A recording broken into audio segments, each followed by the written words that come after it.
Olá, dando início aqui à nossa segunda aula do módulo de Políticas Públicas, né? Professor Gonzaga Júnior, mais uma vez, e vamos dar início aqui ao nosso conteúdo. Alguns objetivos para a nossa aula de hoje.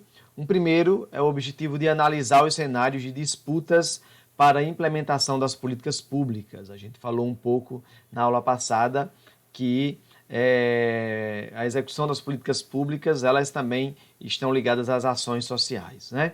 Um segundo objetivo seria de estudar as formas de controle social.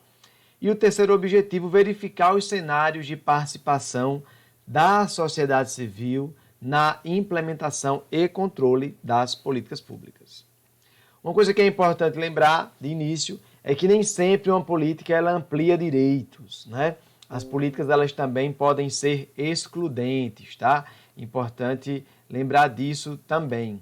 Então, como pode haver essa exclusão?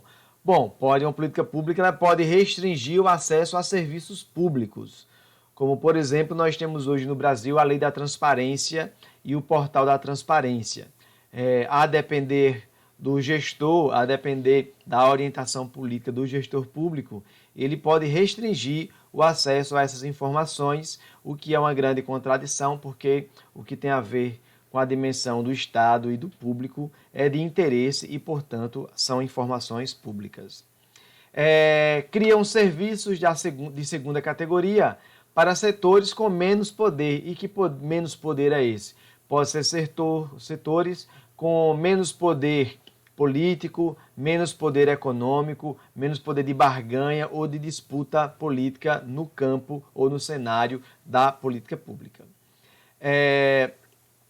Uma outra política que pode ser excludente pode ser pelo fato de onde são apropriadas por setores específicos em detrimento de objetivos universalizantes.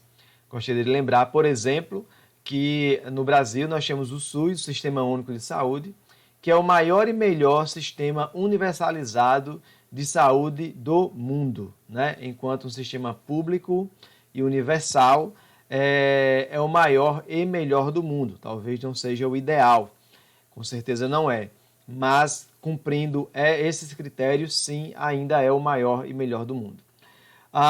Dentro do SUS existe a CESAI, a Secretaria de Saúde Indígena, que ela trata especificamente desse segmento. Então, possa ser que haja, né, algum gestor que, pelo argumento da universalização da saúde, possa vir a finalizar, a acabar com esse serviço. Segundo Antônio Gramsci, ele diz que tudo é político. Então, retomando o que nós comentamos na aula passada, né? Viver em sociedade é pensar e agir coletivamente. Não existe viver em sociedade de forma isolada e autônoma, né? Tudo se relaciona, tudo está relacionado em uma sociedade. Então, a gente poderia dizer que nesse ato político, a gente poderia dizer, olha, afinal, como são feitas as salsichas, as leis, a liberação de um remédio, a importação de um novo agrotóxico, tudo isso são definidos, né, a partir de uma dimensão política, de uma decisão política, da afirmação, negação, ampliação de uma política pública. O que nós temos enquanto elementos que estão presentes nos alimentos, por exemplo, os conservantes, por exemplo, a inserção de agrotóxicos, tudo isso tem a ver com uma decisão política. E as políticas públicas, óbvio, se dentro de determinados segmentos privados, como a produção de alimentos, tem uma dimensão política, a política pública, que tem o seu espectro mais universalizante ou de atingir um determinado setor ou segmento, obviamente, se dá a partir de uma decisão política. E para a formação dessa agenda, para a inclusão, para a afirmação, né, para a inserção de uma determinada política pública, como se dá a formação dessa agenda? Primeiro, lembrar que nem todos os problemas para os quais as pessoas buscam apoio governamental atraem atenção suficiente para entrar na agenda. Há uma disputa.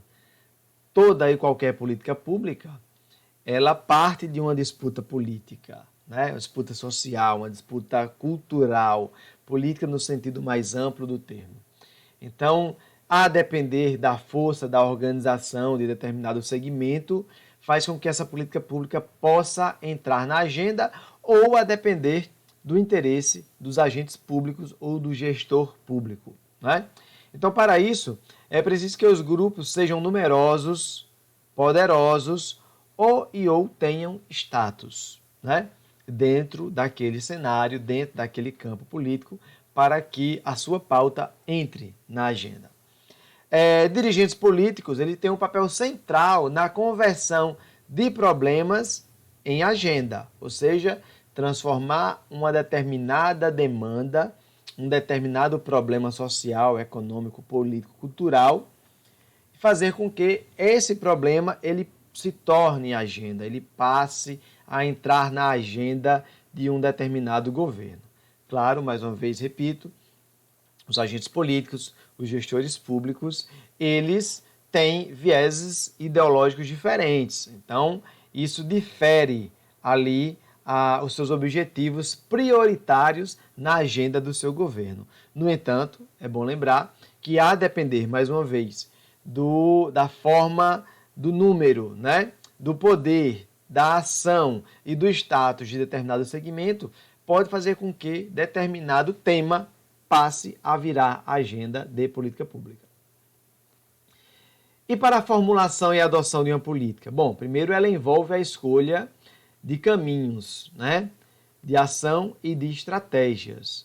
Então, para além de escolher, né, uma política, é importante pensar que caminhos essa política ela vai enveredar, né? Quais são as estratégias para que ele também possa, como foi falado antes, entrar na agenda, entrar na pauta. A questão do conhecimento, né? A dificuldade na formulação do diagnóstico sobre o problema, complexidade dos problemas sociais. Lembrando que nem toda política pública ela passa por uma dimensão, digamos, meramente de infraestrutura. Pode ser também a construção de uma ponte, por exemplo, mas ela pode ter uma dimensão muito mais complexa, como uma mudança cultural, como, por exemplo, criar o hábito de leitura. É uma política pública a médio e longo prazo e tem um grau de complexidade nisso. Atores que dão sustentação à política e mecanismos de concertação, dominação e negociação. Lembrando que, para sustentar uma política pública, é preciso sempre ter, né, possuir mecanismos ali de concertação para que essa política se efetive, né? De dominação no sentido de dominar o tema, de ter propriedade sobre o tema e sobre a sua execução. E também um poder de negociação. Negociação não como muitas vezes se percebe e chega até nós como uma dimensão negativa do processo político. Mas negociação, haja vista que os grupos estão sempre em interesses, em viés, em campo de interesse. E, portanto, nem sempre uma política pública ela consegue ser executada na sua dimensão da qual ela é pensada. Muitas vezes é possível ou é necessário que se tenha que abrir mão em partes dela para poder negociar outras. E para a implementação de políticas públicas? Primeiro, partir que dizer que as organizações da administração pública são os atores implementadores mais importantes da política pública, né? Ou das políticas públicas. Tá? Então, sempre imaginar que a estrutura do Estado e pensar, ela é fundamental a partir da sua tanto organização quanto poder de dominação, no sentido de dominar determinados temas para poder executá-lo. A capacidade operativa dessa estrutura governamental de implementar, executar e controlar, fazer o controle necessário para que ela possa ser duradoura.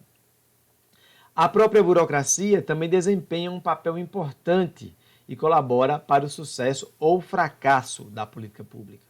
Mais uma vez, nós não estamos falando de burocracia no sentido negativo.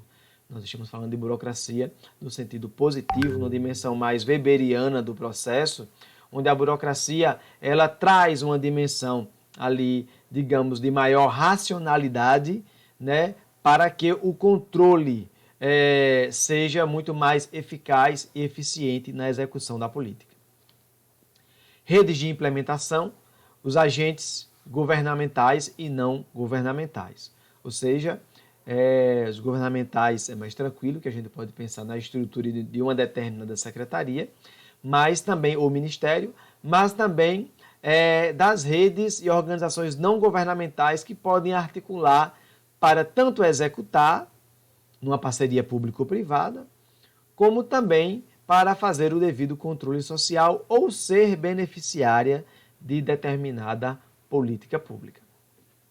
A implementação de um palco ativo de negociação e barganha entre agentes e beneficiários, né? Então, tem um viés muito mais democrático, aberto, para que determinada política pública ela tenha a participação popular, ela tenha a participação, pelo menos, do segmento do qual será beneficiário de determinada política pública. Então, um espaço sempre aberto de negociação e barganha entre os agentes e beneficiários. Obviamente, eu estou pensando aqui em uma administração pública que tenha esse viés muito mais democrático e valorize a participação popular. Políticas públicas e conflito social. Então, nós podemos ver as políticas públicas como reflexo nas ações de Estado dos conflitos e disputas por recursos no interior da sociedade. Mas a gente pode pensar aqui, quem será o beneficiário direto e indireto dessa política pública, desses recursos, dos resultados dessa política? Então, que recursos irão para onde? E quem deixará de receber esses recursos, né? Então, muitas vezes, determinados conflitos estão presentes na discussão, na execução, na implementação e no controle social de determinada política pública. Então, essas são perguntas que devem fazer parte da agenda. Bom, um exemplo disso é o passe livre no transporte coletivo para estudantes, tá? A gente poderia fazer algumas perguntas. Por exemplo, quem lucra com o passe livre? Quem paga a conta? Que argumentos são utilizados a favor e contra a implementação dessa política pública? Então, você tem um sério debate, um amplo debate sobre isso, dentro do movimento estudantil, por um lado, mas também dentro do setor empresarial. Vale lembrar que a educação ela é um direito social universalizado, né? Onde se tem a educação no Brasil e a escola como um espaço público e de qualidade e universal, tá? Então, limitar a possibilidade do transporte de estudantes seria, em certa medida, poderia ser um argumento, uma quebra de um princípio constitucional. Bom, mas será que necessariamente o passe livre ele traria como consequência o aumento do preço, do valor da passagem para aqueles que utilizam? Será que no poder de barganha junto à prefeitura, que via de regra é quem faz a concessão pública de utilização do espaço público para as empresas de ônibus, quem teria mais poder de barganha e negociação junto ao prefeito, né? Seria as empresas de ônibus ou seriam os estudantes? Bom, isso varia, mais uma vez, a depender do poder de organização de cada um. Via de regra, quem tem o poder econômico consegue ter o poder político, né? Então, que argumentos seriam utilizados a favor e contra a utilização ou a implementação dessa política pública de passe livre para os estudantes? Então, fica aí alguns questionamentos que podem ser utilizados, que podem ser, digamos, questionados para poder buscar respostas para essa política pública. Bem, assim a gente encerra a nossa primeira parte. Gostaria agora de passar para a parte 2, onde a gente vai trazer aqui um debate, uma apresentação sobre o controle social e participação, tá? Um primeiro cuidado que nós devemos ter, estarmos sempre atentos e atentas, seria o cuidado com essa nova onda, dessa chamada tecnocracia. Então, o discurso técnico das políticas públicas pode mascarar disputas sociais, disputas políticas, disputas culturais, tá? Esse debate de que, uma coisa que primeiramente é importante lembrar, é que não existe apenas uma dimensão técnica para quem ocupa um espaço político ou executa uma política pública. Esse debate de muitas vezes se apresentar, via de regra, nas campanhas eleitorais, de que está escolhendo nomes técnicos para ocupar espaços políticos, devemos sempre estar atentos e atentas sobre isso, porque exercer uma função pública é, por seu fim, exercer uma função política, né? Então, a gente pode começar a dizer o seguinte, que as escolhas de método, dados e critérios para a formulação de diagnósticos influenciam o rumo que a política tomará. O diagnóstico não é isento. Diagnósticos implicam em escolhas. Então, determinados diagnósticos que têm como argumento tão somente uma dimensão técnica, ela, na verdade, esconde um falseamento, porque, apesar da dimensão tecnicista do diagnóstico, as escolhas para execução de implementação, controle, ampliação ou diminuição de direitos em uma política pública, ela depende de uma decisão política. Você pode usar o argumento da questão do recurso, né? Da questão financeira, orçamentária, mas o que está por trás dessa dimensão é também a necessidade da população em ter acesso. Pois bem, então por trás da frieza técnica dos números estão preconceitos, ideologias, interesses, ou seja, não há uma neutralidade, uma isenção absoluta na execução, escolha, né, de uma determinada política pública. Tampouco nos diagnósticos que são feitos para justificar ou legitimar determinadas escolhas. Quem pode dizer que a política é melhor, que uma política é melhor que outra? Com que critérios? Que critérios se estabelecem? É melhor para quem?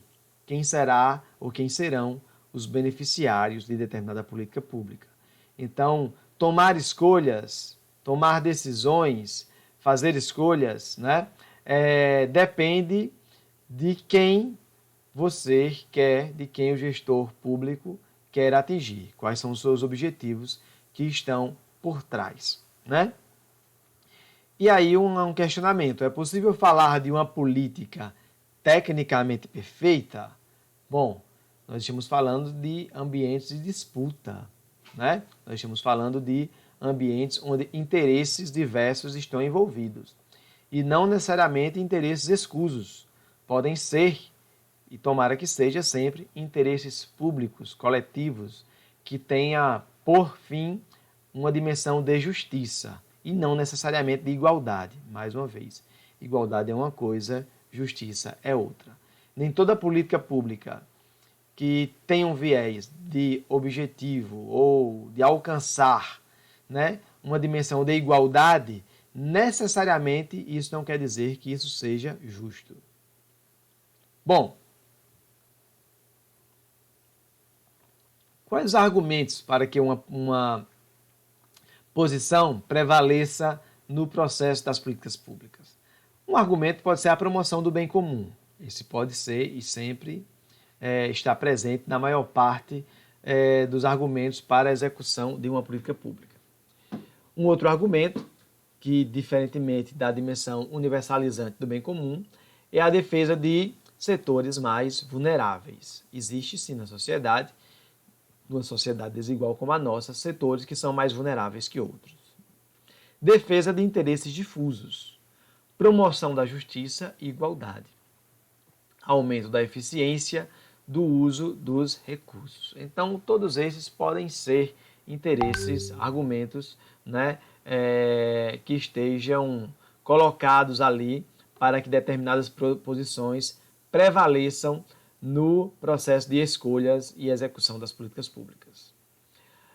Mas alguns argumentos são argumentos reacionários, são argumentos que vão no encontro ou contrário à execução de política pública no sentido da sua ampliação, né, no sentido da justiça, no sentido de atingir setores mais vulneráveis.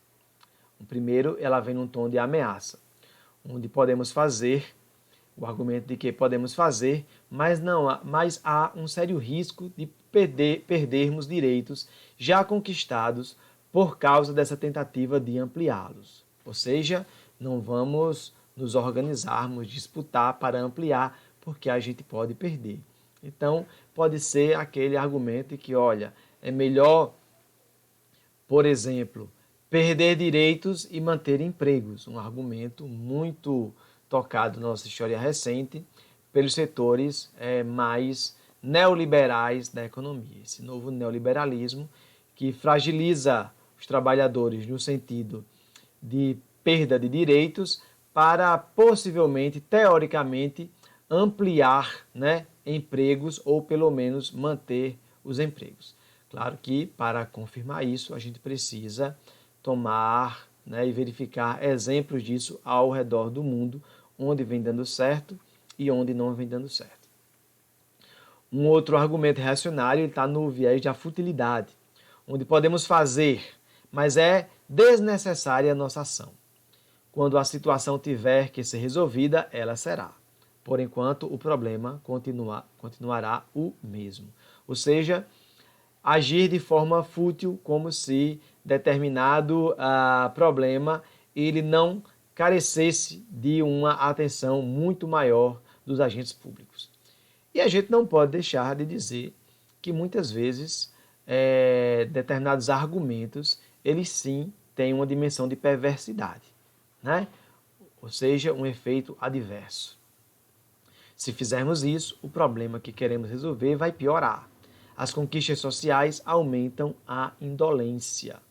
Então, sempre existe um argumento em alguns setores da sociedade onde são criminalizadas determinadas conquistas sociais no sentido de dizer ou afirmar que as conquistas sociais, ampliar direitos para os setores, alguns setores, talvez os mais vulneráveis, né, vai aumentar a indolência, a preguiça, o não emprego ou qualquer argumento que o valha. Então, então seria melhor mantê-los na pobreza e na ausência das políticas públicas do que, entre aspas, privilegiá-los. Partindo aqui para a dimensão da avaliação de políticas públicas, né? O que se quer saber ao avaliar uma política pública? Primeira coisa que é importante nesse processo de avaliação é saber, sim, da eficiência na aplicação dos recursos. Não há interesse numa política pública de aplicar recursos que não sejam eficientes. Para além da eficiência, saber da eficácia na realização dos objetivos prescritos. Houve, né? Se alcançou esses objetivos, foram eficazes, para além dos recursos serem aplicados de forma eficiente, os resultados foram eficazes. E do ponto de vista da efetividade, em termos de transformação da realidade, ou seja, os resultados e os impactos que foram gerados a partir da aplicação da determinada política pública. Lembrando sempre que uma avaliação ela não é neutra também, tá?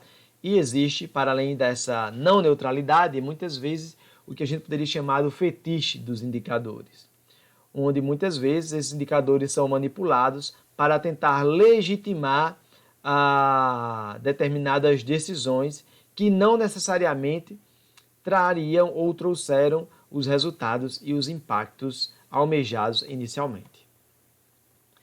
Um outro viés importante que nós vamos depois discutir com mais tempo, com mais atenção, é a dimensão do controle social, né, e participação.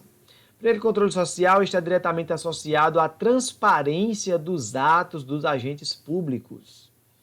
Importante saber que estar presente na dimensão do Estado é fazer da transparência e da ação pública uma dimensão coletiva, onde os recursos, as ações, inclusive as agendas, elas não devem ter nenhum viés, digamos, de obscurantismo. É um espaço público, é um espaço dedicado aos cidadãos. E, portanto, o gestor, a gestora pública, ela tem como uma prerrogativa máxima a transparência. A não ser que, por trás disso, exista algum viés de obscurantismo, né? Ou de uma dimensão mais reacionária, né? Que não estamos imunes a isso também. Deve estar presente ao longo de todo o ciclo das políticas públicas, né? Então, o controle social ele deve estar presente em todo o processo de aplicação. E cria condições para o estabelecimento de relações de confiança. Obviamente, o cidadão ou a cidadã, ela espera que determinada política pública ela seja executada com a maior representatividade e efetividade, né? E exige também a existência de mecanismos de prestação de contas. Site da transparência, portal da transparência, né? Os tribunais de conta, que também estão aí à disposição dos cidadãos para poder se fazer essa prestação de contas, onde o poder público presta contas e o cidadão, a cidadã, faz o controle. Repito, isso necessariamente não é regra, isso depende também do viés ideológico e do compromisso com a transparência de determinado gestor público. Alguns principais instrumentos de controle social, nós podemos falar na fiscalização de contratações, no acompanhamento da execução orçamentária, estudos orçamentários sobre assuntos específicos, monitoramento de projetos, acompanhamentos permanentes de políticas e participação em conselhos gestores de políticas públicas. E o papel da sociedade civil organizada, ela pode estar presente a partir de fóruns de políticas públicas, fóruns de acompanhamento do orçamento público, redes de monitoramento de políticas, iniciativas de avaliação independentes de políticas públicas, participação em conselhos de gestores de políticas públicas e de unidades. Essa participação se dá de forma individual ou por meio de organização representativa de interesses. Muitas vezes a participação é apenas superficial e de fachada para legitimar ações dos agentes públicos. Efetividade da participação exige institucionalidade, ou seja, ferramentas e instâncias para que essa participação seja efetiva. E os principais instrumentos de participação são os conselhos gestores de políticas públicas, as audiências públicas e as conferências de políticas públicas. Esse será um tema onde nós vamos abordar com mais intensidade nas próximas aulas. Algumas dificuldades que são apresentadas pode ser a assimetria de informações, governo e sociedade civil, capacidade de processamento de informações pelas organizações da sociedade, articulação de iniciativas de controle social de vários setores, participação setorizada, cada um puxa a sardinha para a sua brasa, resistência governamental e burocrática à participação e controle social, só mais uma vez chamando a atenção que depende muito esse processo de transparência, de participação e controle, depende muito do processo ideológico político dos gestores que estão no poder. Bom, e assim a gente encerra nossa segunda aula, fica aqui a nossa referência e nós nos encontramos na próxima aula.